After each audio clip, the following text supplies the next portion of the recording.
حضرت سیدنا ابن عباس رضی اللہ تعالیٰ عنہ اس حدیث کو روایت کرتے خلاد نامی ایک صحابیہ ایک غزوے میں اس کا بیٹا حضور صلی اللہ علیہ وسلم کے ساتھ شریک تھا، اور اسی غزوے میں اسی جنگ میں اس کا بیٹا شہید ہوا۔ خلاد نامی ایک صحابیہ حضور صلی اللہ علیہ وسلم کے پاس آتی ہے اس کا حال دریافت کرنے کے لیے۔ اس کی حالت کیا ہے کہ اس نے اپنے چہرے کے اوپر نقاب ڈالا ہوا۔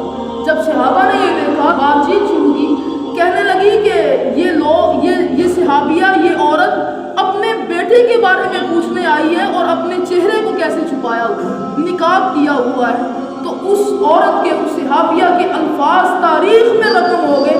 اس خلاد نامی صحابیہ نے کہا کہ میں نے بیٹا ضرور کھویا لیکن حیا نہیں کھوئی۔ یہ ہمارے ضمیر کو جھنجھوڑنے کے لیے کافی ہے کہ آج ہماری مائیں اور بہنیں اگر ہمارا کوئی اس دنیا سے چلا جائے تو وویلا کرتے ہوئے نظر آتی ہے، آج اپنے گریبان کو چاک کرتی ہوئی نظر آتی ہے، اپنے سر سے اوڑھنی کو دور کرتے ہوئے نظر آتی ہے۔ اسلام کا یہ مزاج نہیں ہے۔ اسلام کا مزاج یہ